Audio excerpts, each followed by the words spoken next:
different occasions. Full of those crashes, in particular the sprint crash, when he was trying to pull away from Marc Marquez at the front of the field. How much will that be in his mind this afternoon when they go over double the distance, 26 laps? Because you have to assume that Aprilia aren't going to have this kind of advantage everywhere we go in 2026. So Marco Bezzecchi wants to launch a title challenge. He has to cash in when he and Aprilia have an advantage. Green light then naturally is at the end of pit lane, 10-minute warm session underway. Marc Marquez then 30th sprint podium for him yesterday. That ties him with Pecco Bagnaia and Jorge Martin in our all-time sprint podium list. It's fair to say, I think at times he was having to bite his lip. On occasion yesterday, the controversial one-position drop penalty that came his way, or the aggressive move on Pedro Acosta at the end of the penultimate lap. It was a major talking point here overnight. I think it's fair to say that Marc not in agreement at all with the F1 MotoGP steward's decision, but he said, as always, he'll be taking on the chin. He'll try and fight back here today. What a start by the 2026 of Pedro Acosta, the factory KTM team there. His first sprint win, their first in 2 years. Let's get the thoughts of the boss, Aki Ayo. Yeah, just a handful of talking points from the opening race of the year, Aki. It was certainly entertaining for us. Just firstly, for you, having taken stewardship of the KTM squad at the start of last year, how much did it mean to see the Orange Factory back on the top step yesterday? Of course, it means a lot, you know, always kind of highlighting a lot of motivation, and of course somehow prove also that, let's say, we choose in many areas the right direction. And of course, it's also, first of all, it's proof the level of Pedro at the moment, but in any case, two riders, but also two riders in top 6, that's good step, and we keep feet on the ground and keep first. So Pedro, there's been so much talk about him striving for that first victory, the weights were going on and on. You know, yesterday he referenced the fact it's just a sprint win, we've got more work to do tomorrow, but do you think that that's a slight weight off the shoulders to get that first number 1 in the column? Difficult to say. I'm always used to say that better it goes, better we feel, more we feel pressure somehow. I'm kind of person, but we talk about Pedro, that okay, it was excellent race. But I see him in really different mood than last year. At the beginning of the year, okay, end of the year, we made a big steps, and he made a big steps as well. So his mood, what he has shown in the test during winter time for everything, I don't sense that strong mood will change with the result or other too much. Of course, the big talking point was the penalty given to Marc. What was your view on it?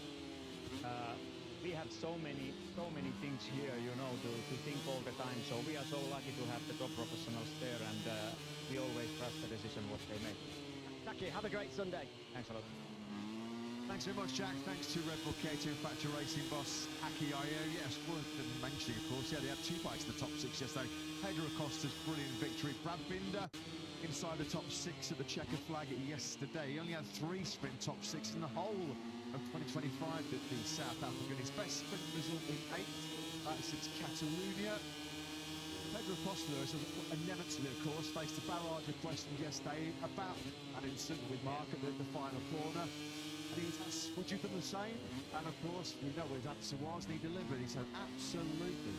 Absolutely, when the sprint win is on the line. And we've seen in the past here, haven't we? The first 2 Thai Grand Prix were both decided with Banzai overtakes into that final corner. That was on the last lap. Yesterday was the penultimate lap. So I can totally understand Marc Marquez and Ducati frustration. The FIA MotoGP stewards have a thankless task.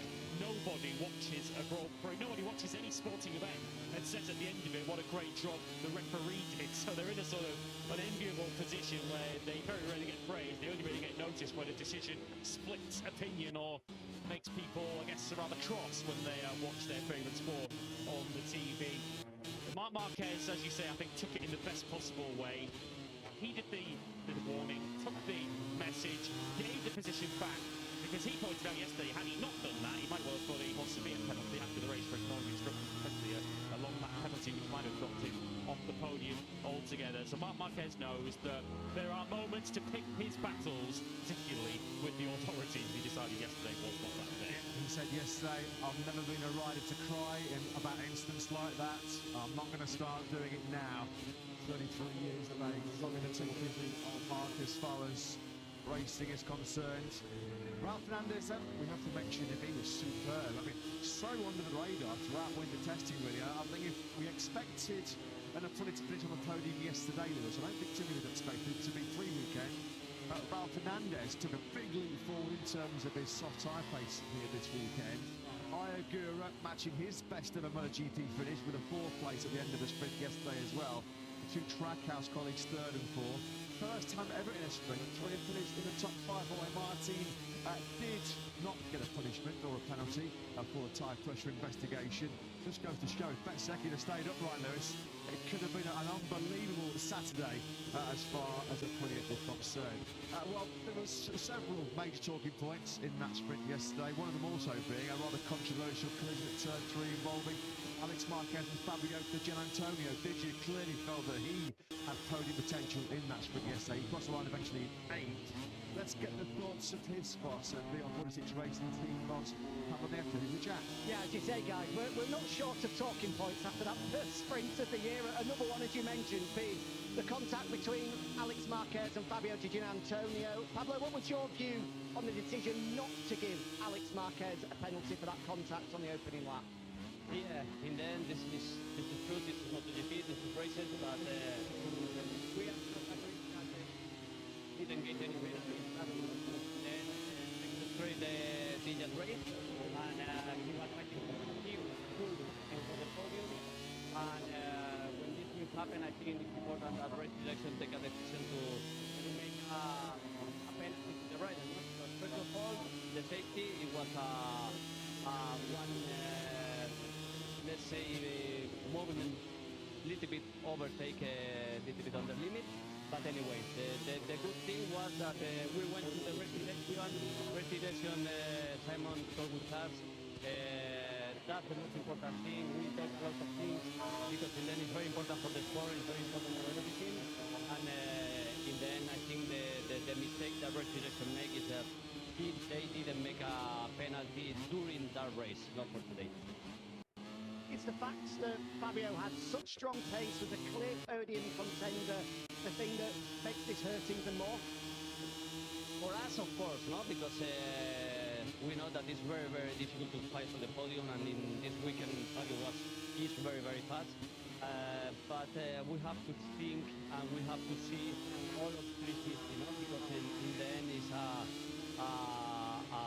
let's say something that you must make a penalty, because in the future you never know. But anyway, we accept the decision of the president.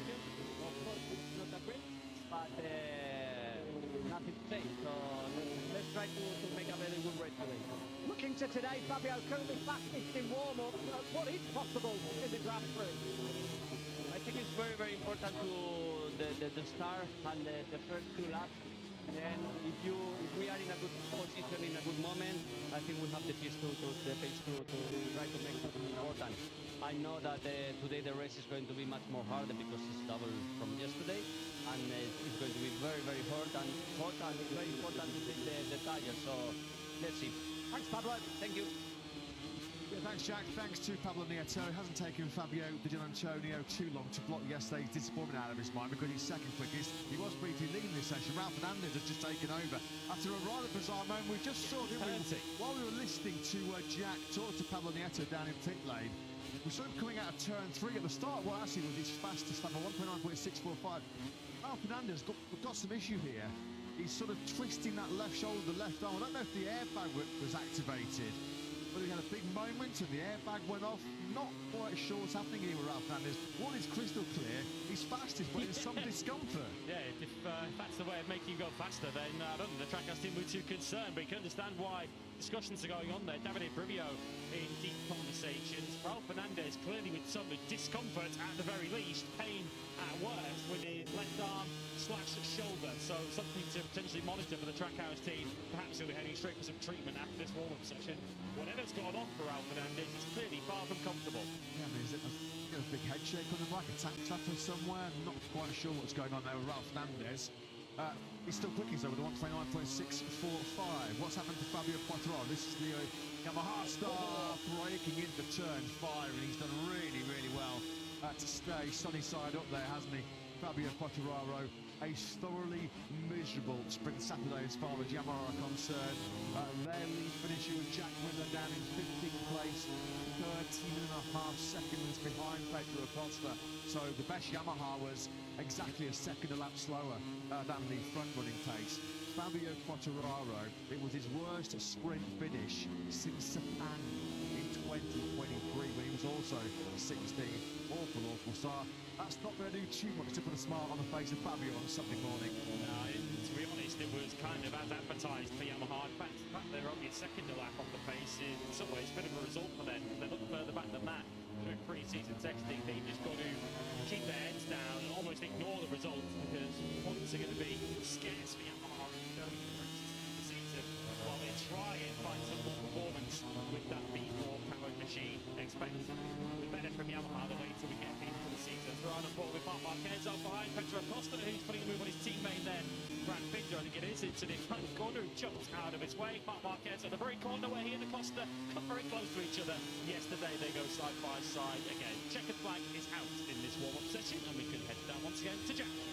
Yeah, just had a very quick word with Piero Taramasso. Last year we did see a split when it comes to the rear tyre, 50% going for the medium rear, 50% going for the soft rear. He anticipates that we may well see a similar thing again. The only real difference is that the soft tyre will give you extra performance in the first 2 or 3 laps, but then as it starts to fade away, the bike will become a little bit more nervous, the slide a little bit more inconsistent, and will make the bike a lot more physical, whereas the medium rear will give you far more stability throughout the duration of the race. There's no issue with regards to the soft getting to the finish line, it's just with regards to how you want the bike to behave. Marc Marquez, for example, we know he's spoken at length about the physical limitations he's got, so that medium rear is likely the option for him as the bike becomes far more stable and a lot easier to manage. But for those a little bit further back, it may well be worth the gamble on the soft to give you that extra performance in the opening 3 or 4 laps.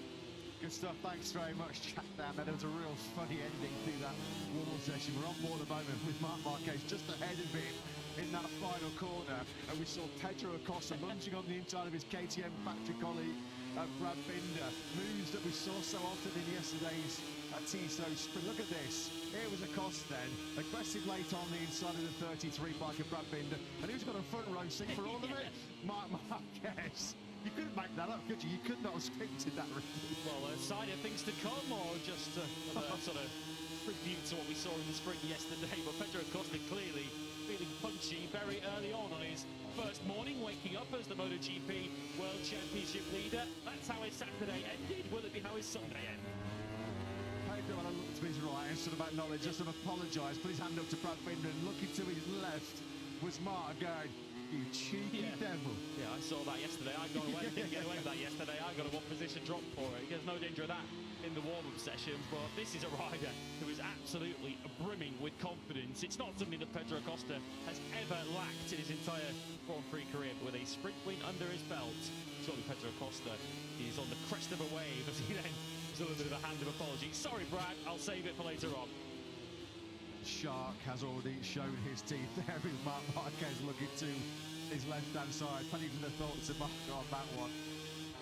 This was yesterday. This was already one of the potentially biggest talking points of the whole of 2026 in our first race action of the season. Marc Marquez coming from a long, long way back, but he said at the apex he had a half a bike length advantage over Pedro Acosta. He got the 1 drop position penalty. He did it at the very same corner, turn 12. He dropped back in front of Ralph Fernandez. A rather bemused Pedro Acosta looking back there. I think Pedro was quite surprised. He didn't really understand why Marc could yield the position, but he clearly didn't feel that Marc had done anything to warrant a penalty. As far as Pedro was concerned, it was just good old-fashioned, proper, hard racing. We can talk about this until the cows come home. This will rage on for some time. But let's see where we're at the end of that practice warm-up session. Ralph Fernandez leads the way. Pedro Acosta, as it looks like we've got 2. Well, Jack Miller is known, isn't he, as the undisputed lead taxi in MotoGP. He's getting a little bit of helping hand here from his teammate as the two Prima Pamac Yamahas helped the juiceless Diogo Moreira back to pit lane. The rookie assistance from Toprak to Diogo Moreira. Toprak crashed out of the sprint yesterday. The chastening first TISO sprint for the World Superbike champion. Well, time for Dino Borsoi to send the receipt over to HRC. Two top guys, aren't they, in Pramac Yamaha, Jack Miller and Toprak Razgatlioglu. There are your two hot rookies coming into MotoGP this year. You might need a little bit more help here. The downhill running quick like, didn't they? Well, we know that there are rules prohibiting riders from restarting a bike when it's crashed. That's not what Diogo Moreira has really done. He's fully ran out of juice, so there is no problem with Diogo Moreira here riding a bike with the engine switched off, clearly back to the pits. He's being pushed back by Toprak Razgatlioglu, and he is now safely into pit lane. That's a lovely shot, love that. Our two rookies in 2026, Toprak Razgatlioglu, history-making first Turkish rider ever to race in MotoGP, and Diogo Moreira, of course, coming into MotoGP with a big reputation as the reigning Moto2 world champion. He's the first Brazilian to ride in the Premier class in almost 2 decades. Well, it was eventful, to say the least at times, for Raul Fernandez, because we saw him sort of moving that left arm and that left shoulder.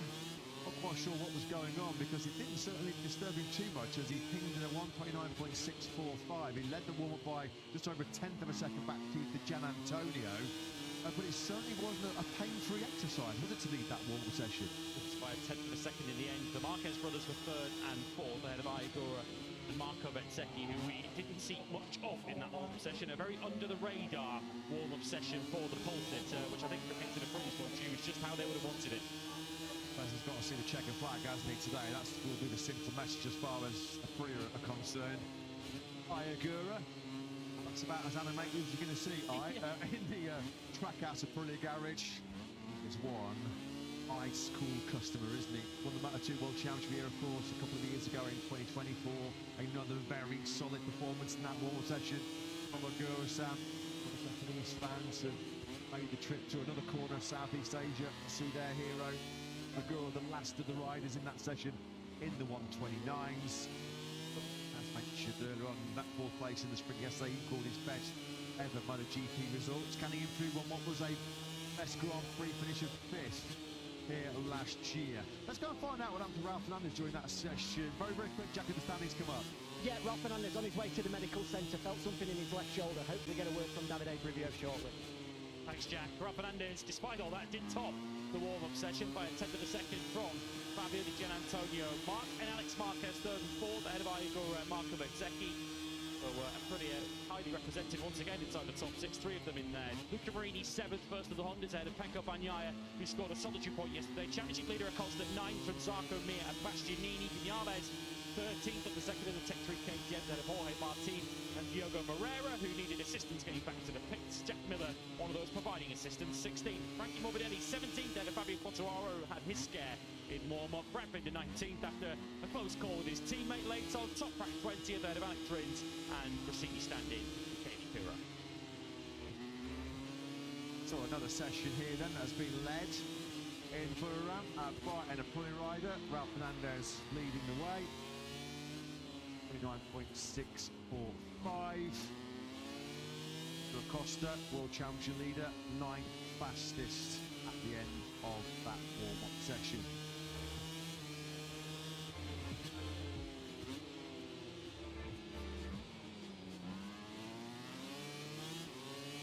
We're going to be racing at midday local time here in Burram. The first Moto3 action, which is always pretty breathtaking around this Changi International Circuit. That's underway at noon. 19-lap Moto3 race coming your way. Moto2 world title contenders. Center Aegis leading the field away. Moto2 over 22 laps. That's at 1:15. And then we're back underway. Lights out 3 p.m. local time here in Thailand for a 26-lap MotoGP battle. Ducati looking for a fourth consecutive success. Can Pedro Acosta complete a dream double, having taken victory in a truly sensational TISO sprint yesterday. We will see you in about 45 minutes' time for coverage of our opening Grand Prix. Stay with us though, depending on where you're watching, because we're going to go from Grand Prix racing to Tuk-Tuk challenges very, very soon. That's all coming at the top of the hour. We'll see you shortly.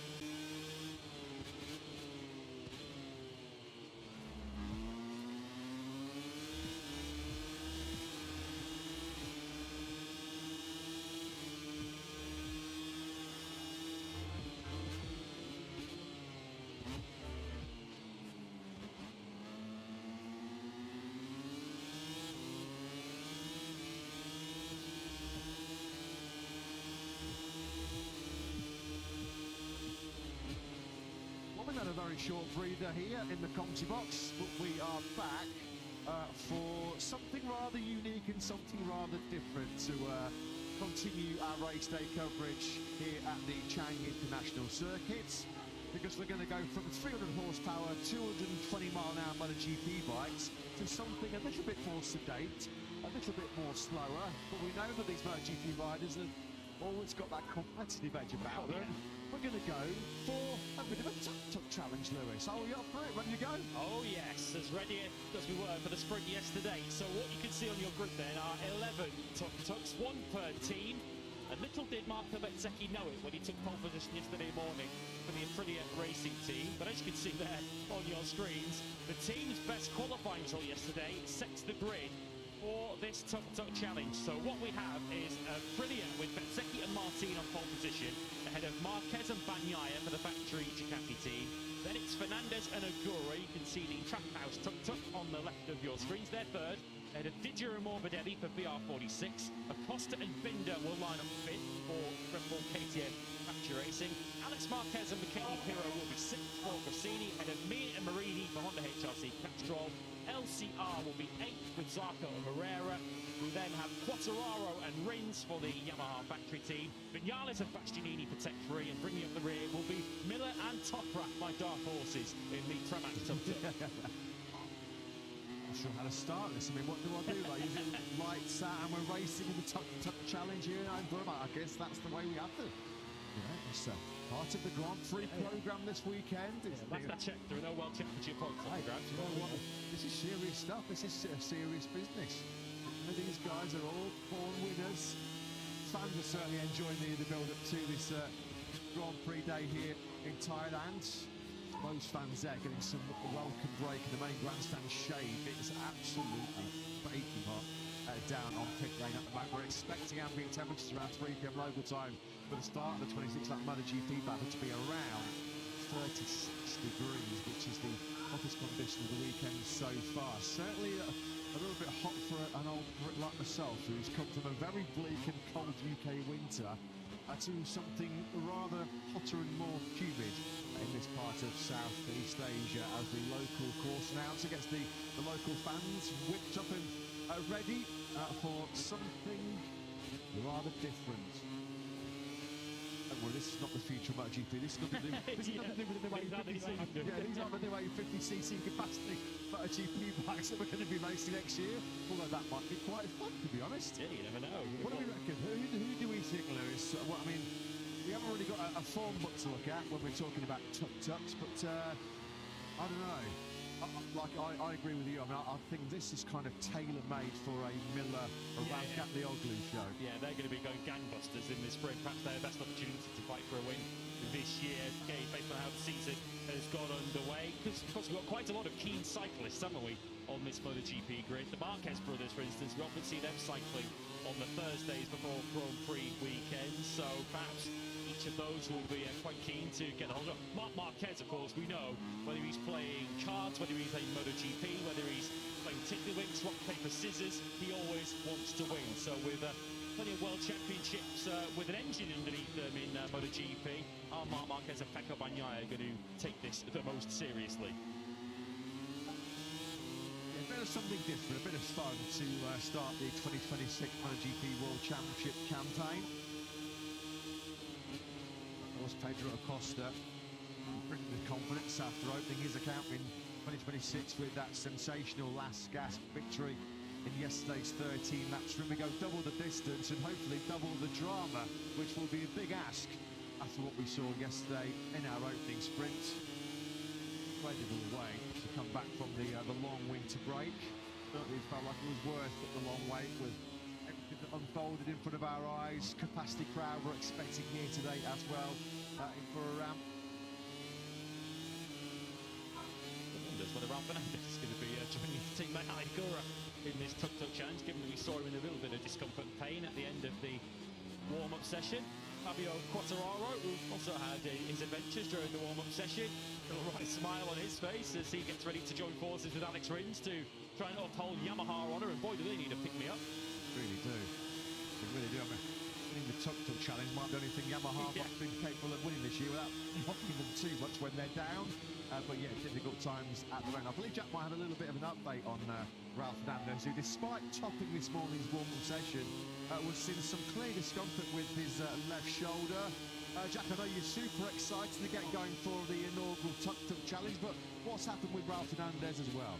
Well, I don't like to be an ambulance chaser, but I am just hovering around the trackhouse one, just in case there's a bit of an opening. I had a word with Davide Brivio and said, look, if Ralph wants to sit it out, I have credentials here to maybe step in and partner up with Aigura. But in all seriousness, Ralph Fernandez, we didn't actually see what happened with him. Davide was just explaining to me he was in a track of about 3-4 riders, and as a result, came into the final corner slightly faster than expected, had a big moment on the front end, and as we so often see, as he saved it and it snapped back up straight, it just jarred his right shoulder. Now initially, just to try squeeze an update in before we went off there for warm-up, he said medical centre. He since clarified that is the health centre, the MotoGP physios.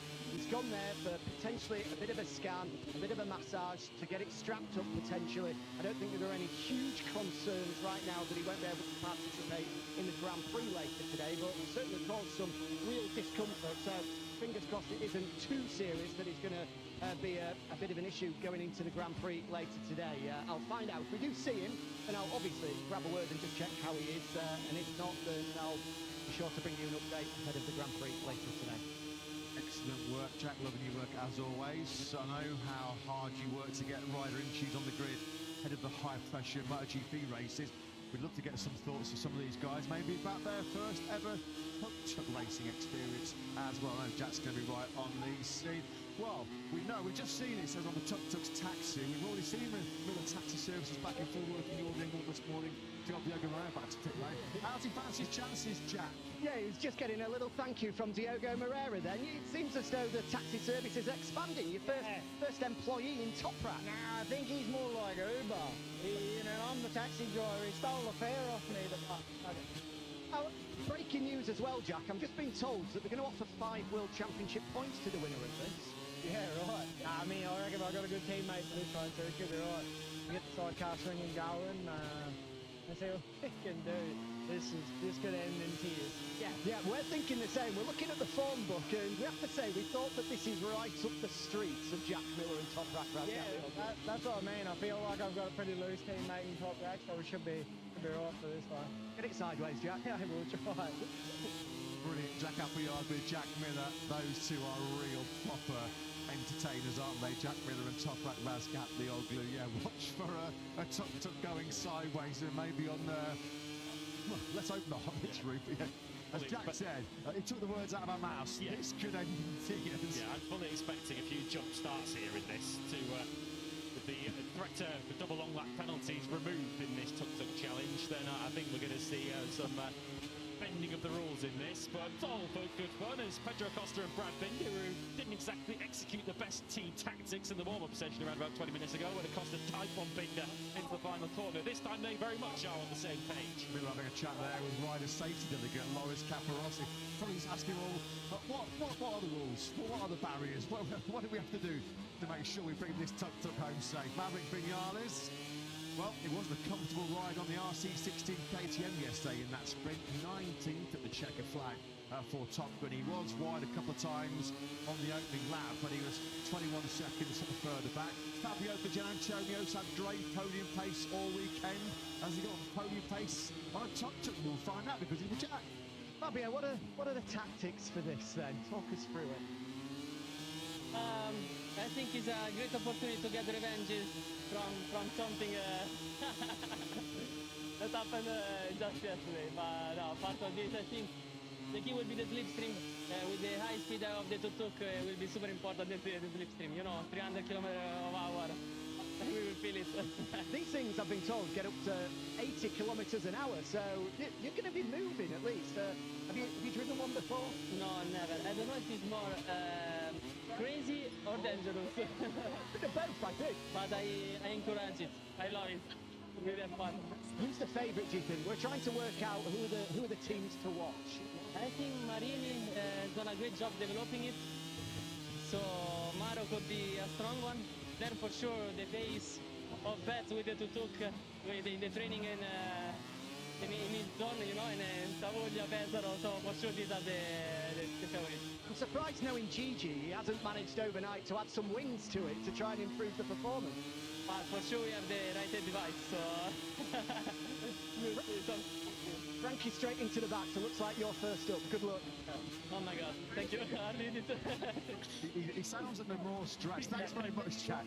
Thanks to Fabio. He sounds under more stress about leading the way, being the first Tuk-Tuk rider for VR46. This Tuk-Tuk challenge will start on the grid with grid positions. Let's have a listen, shall we? Live audio. The second. Endurance, like a Le Mans start. You want to start first or you want me to start first? Okay. It's very tight, huh? Feel it. Talking tactics, talking setup there, weren't they both? Toprak Razgatlioglu and Jack Miller.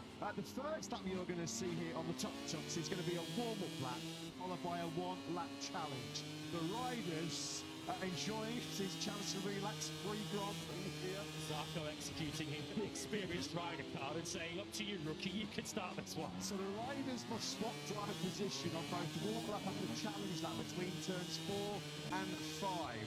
So whoever's leading or whoever's in the cockpit first jumps out of turn 4 and 5, and the rider in the back jumps in and takes over. Full flag to flag. So we're going full flag to flag. Well, bike and rider swap, I guess, here. And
So we're going full flag to flag, well, bike and rider swap, I guess, here. And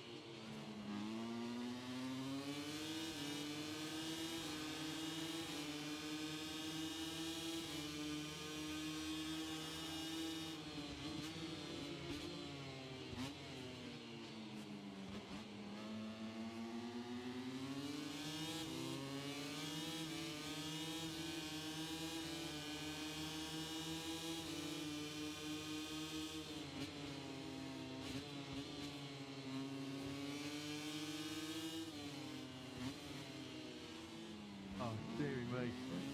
Paolo Capinotti and Gino Bortotti are having kitten right now, aren't they, in pit lane? Look at Pedro Gotha. He looks to his right and sees the Pramac Yamaha boys. Just, having the time of their lives, aren't they, those two? Time of their lives. I'm not sure when we thought Thomas Razgatlioglu was going to be making a much like move over to MotoGP. He was going to be in a Tuk-Tuk challenge in his first round, but brilliant. Mark's going to get plenty here. On board with the Ducati Lenovo team. Mark's going to want to win this. He's going to win anything he takes part in, as Tuk-Tuk's just too busy loving life at the moment to worry about any kind of result. Got to say, Mark was as good through the left-handers on a Tuk-Tuk as what he is through left-handers on a MotoGP bike. Oh, the Pramac Yamaha boys are under pressure here. Fabio Di Gianantonio now under reins of the VR46 Tuk-Tuk. That's exceeding track limits for Jack Miller and Thomas Razgatlioglu. You can carry Lee Ackland in Tuk-Tuk, it turned out. Well, they are back on two wheels. Oh dear. Watch this. Nothing happens good when you say watch this. Gino Borsoy. We needed a heart rate monitor on Gino Borsoy for this. Jack Miller, Thomas Razgatlioglu, you pair of absolute superstars. We love you. The Thai fans here are having a blast in Buriram. They are loving this. Oh, dearie me. Didn't even technically commented yet. Of course, the warm-up lap is it's just been thinking about what are they going to do when the green flag drops and they're actually going for one lap. This Tuk-Tuk chance to go top rank now. Let's see, they go the inside of, I think that's Ducati there in the background. Some novel approaches to track limits as Jack just straight lines turn 11 altogether. Jack's on the red limiter, going down a turn 12. He's not been quite close enough to sling it on the inside of Marc Marquez like Pedro Acosta did so many times yesterday. Safety car set to pull in. A lack of stability there on the factory Yamaha in the braking going into turn 12.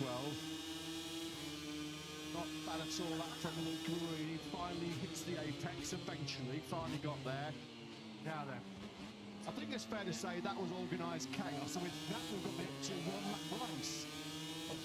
Pulling it into their grip positions here, or just have a rolling start. Let's see what happens there. It's right on board with Jack Miller and Top Right. Yeah, they are going to pull up into their grip positions. Stand by, everybody. This could be chaos. Oh, dear me. Done a lot of things. I've had the privilege of doing some great things in my years in the MotoGP paddock, and this is right up there. Not really a jump start or grip penalties coming. Like and Jack have gone way too far.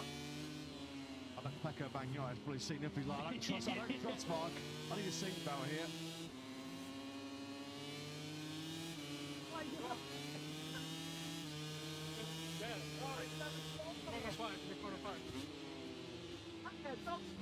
Thank you, man.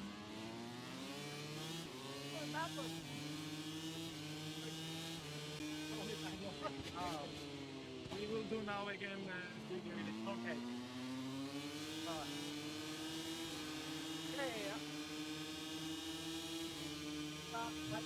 Good luck. Just don't crash this. I think good luck to those two to calm it down. I think that's probably a message. Probably a message from Gino Borsoy more than anybody. Oh, that was a lot of fun. It was a lot of fun, wasn't it? And we've still got the challenge lap. Well, those two are the king of MotoGP stoppies. The king of stand-up is doing the business in a Tuk-Tuk as well. I've seen it all. Just when you thought you'd seen it all. Okay then, here we go then. We're all set to go here in Burra. Race day number 1. It's a great start by Pedro Acosta on the factory KTM. His sprint winner yesterday leads by good start as well by the LCR Honda duo, Joan Zarco and Diogo Moreira. In fact, it looks like Moreira might have the whole shot going down in this first corner. And a little bit of assistance, but a sidecar tactics being employed here by Joan Zarco. LCR lead. And a nightmare for a Prix as if it wasn't bad enough crashing out of the front of a sprint yesterday as we go wide up the track for the Honda duo. That's Juan Mir in the driver's seat and Luca Marini acting as passenger in the back, but the two brilliant teams are right down the back. Here comes top back Razgatlioglu, slightly slower than the 200 miles now. The MotoGP riders blast down this turn 2 kink. Now they're being hard on the brakes to turn 3. Really good overtaking opportunity this is on the brakes down in the third corner. Mark, got a bit of work to do here. I think Mark Marquez does the changeover to Pecco Bagnaia. It's still the LCR Honda in the hands of rookie Diogo Moreira that leads away. He's got, what, about 6 or 7 Tuk-Tuk lengths back to second place. Well, we know Diogo Moreira is quite a versatile athlete. We know he's very good on a super enduro bike. Clearly, he's quite handy on a Tuk-Tuk as well as he runs wide. That could open the door for Prama. That could really open the door. You can hear now Jack around the outside of the factory KTM duo going Jack Miller. You love this. We've actually got live timing in our commentary box, so we can actually give you the update. It is Zarco Moreira leading by a second from the KTM duo, who now lost second to Pramac. Moreira sticking a wheel on the glass there as well as he tries to come to a tight defensive line on his long one down to turn 4. Pramac Yamaha, top back trying to pick up some slipstream here. Accelerating now just over this blind crest on the brakes into the fourth corner. Plus we're coming up to the rider swap zone here. This is turn 4 that we're coming to here. Pramac into the lead, and it's Jack Miller who's about to take over from Toprak. Oh, Top right there, showing his top talent there. They're going to lead on the changeover, aren't they? Pramac Yamaha, then your leaders. All sorts of wheelies, I think, might now disappear. Yeah, they realise this is now competitive. We're now leading. We've got a chance to win this one. Off we go. Tom Black's not taking this seriously at all. You can hear him. He jumped out of the driver's seat and just shouted, Jack, go, go, go, go. No, there's no serious competition element to this at all. Not at all. Well, Toprak is a 3-time World Superbike champion, of course. Jack Miller, a MotoGP Grand Prix winner. Of course, the rider in the back can also act as a spotter for the rider in the front as they now swap over. Pecco takes over and almost sends Mark out of the seat there down at Ducati. Yeah, we've seen Marc Marquez out of the seat a few times in his career on a Honda and the Ducati. This is a new one. Marc Marquez out of the seat on a Tuk-Tuk as Pecco Bagnaia starts going. Unfortunately, it looks like well, they're at the back, aren't they? Very, very close. They've only got Prix behind them. Oh, struggling. Factory and Prix so dominant all weekend with Marco Bezzecchi on pole position.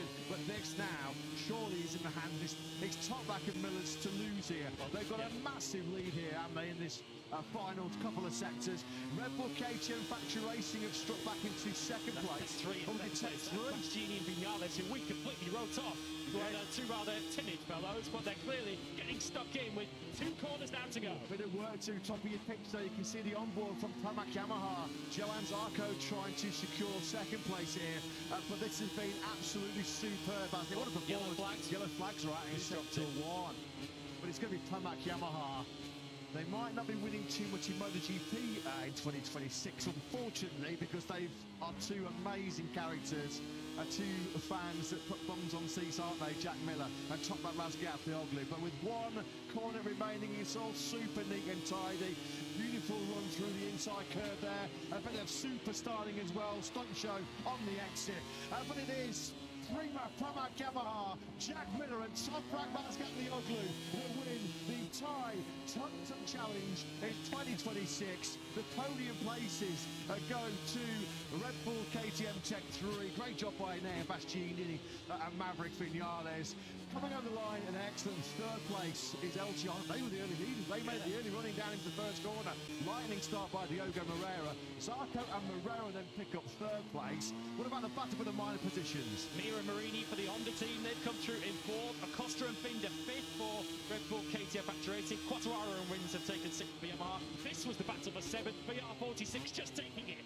from the Trackhouse team, and this at the back is the battle for the stragglers at the back of the field. It's Bagnaia for Ducati up against, I think, Martini, who's now in the driver's seat for Aprilia. I'll tell you what, that was not even close.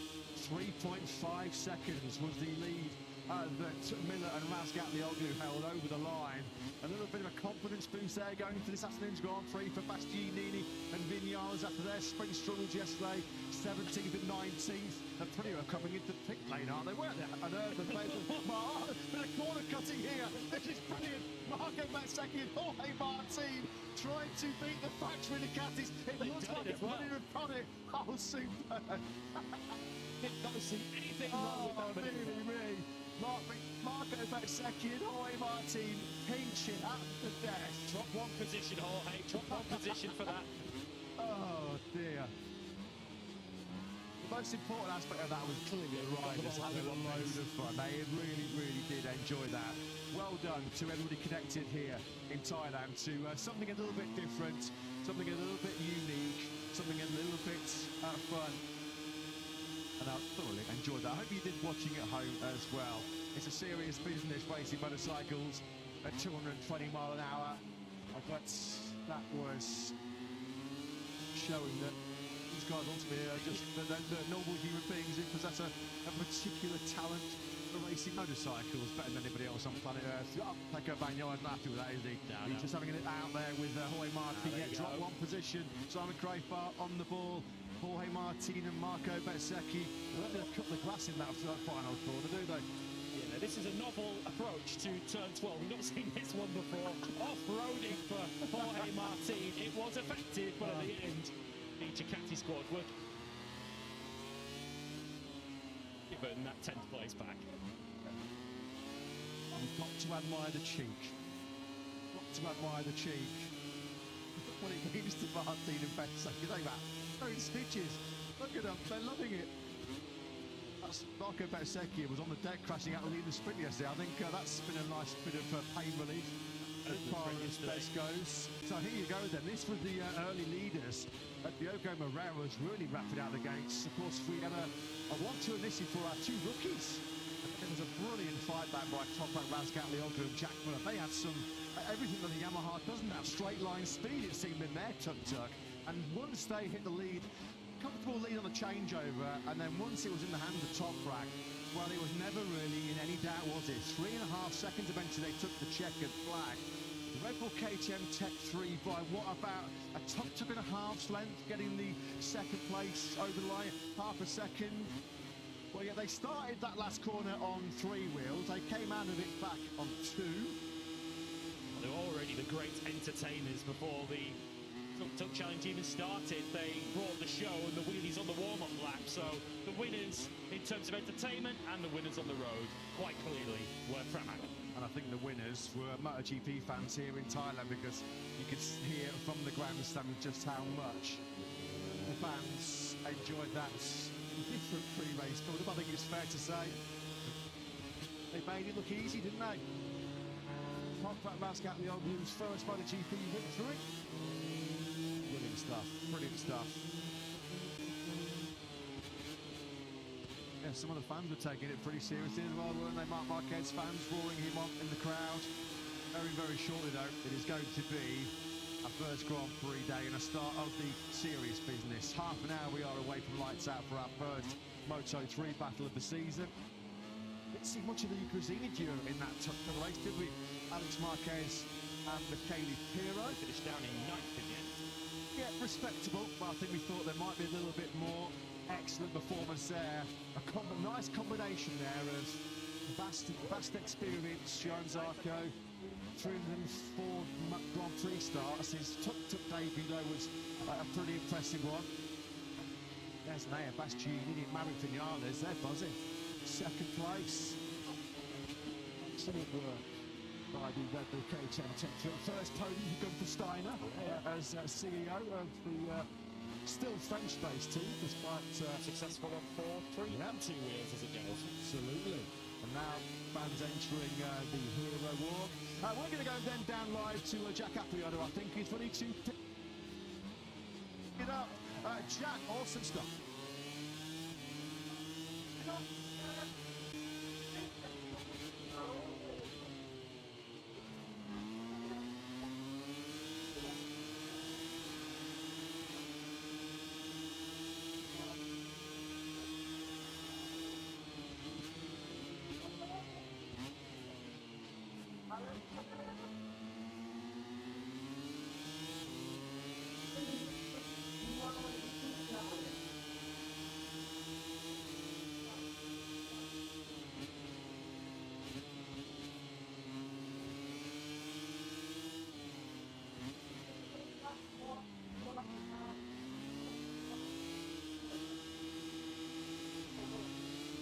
Yeah, down here with eventual winner Jack Miller. Well, the form book said you were going to be the man to beat, and clearly you were. Did you have fun out there?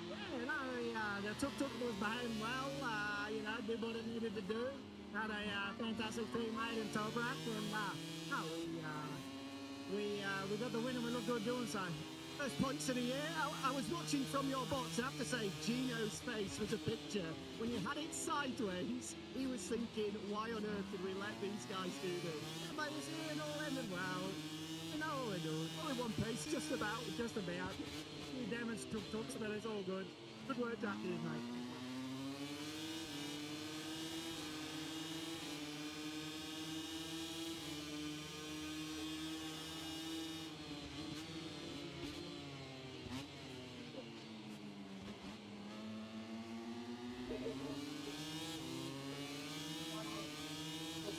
Toprak, congratulations. Your first win in MotoGP. How does that feel? I'm very happy. We are really enjoying, and also with Jack, he's also crazy.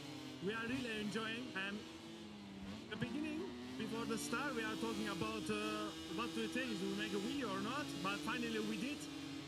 I think we have some pictures with wheelie. That's incredible, we are really the fun, yeah. I didn't think it was possible, firstly, to wheelie a tuk-tuk, and then secondly, have a tuk-tuk almost on its side. How did you manage that? Also, the Jack also doing two wheels. We try everything, we try the different always, but I think everyone enjoy, and also we are enjoying a lot. Well, great job. First win in MotoGP, the first of many, I imagine. I hope you will see in the future with the bike, yeah. Good job. Thank you.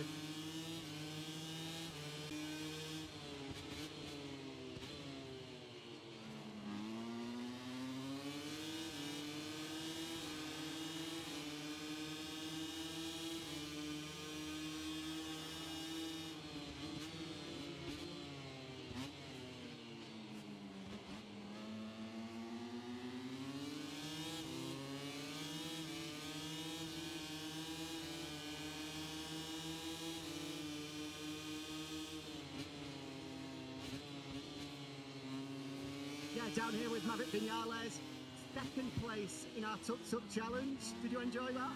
Yeah, we enjoy it. Dangerous, but it was okay. In terms of the technique, how was it between you and Anaya? Do you feel like you... Good. We did a good flag to flag, so we gained a lot of time. How much fun was that? It looked like you guys were really enjoying it. It's good. It's always... It was very fun, so we get a lot of joy in this little event. I'm looking forward to the race later today. How are you feeling? Yeah, we changed quite a lot the bike, trying to really understand what is going on. I have really lack of turning on the bike and grip, so we need to try and think.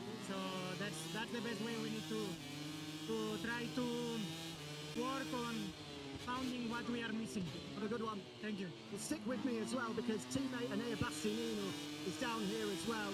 Anaya, congrats. Another MotoGP podium, second place. Second place, this morning second place. This afternoon, really difficult. Let's see. Did you enjoy that? I saw the smile. It was the first time with the Tuk-Tuk, and I like a lot. I want one in my town. Yeah, I can see you driving around Italy in a Tuk-Tuk. Me too, I can imagine. Great job. Thank you.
introducing the star of the show. Oh, hey, I didn't know that tuk-tuks could go grass tracking. How did you turn it into a motocross bike? Yeah, I don't know. I even jumped on that double. You know, I was stuck in second gear, so the tuk-tuk wasn't working. But it's all look at the team with Marco and everything. I have to go for him. I just tried to make a good line out of last corner, and yeah, was for a finish, I think. I have bad news for you, though. That the stewards have looked at it, and for cutting the chicane, they asked you to drop one position. No way. We were in front, so it's okay. We will celebrate. I will see you enjoy that. It looked great for you. I was doing some oil on my foot. The engine was exploding, but it was good fun. Need to clean the tubes. Well done, Arthur.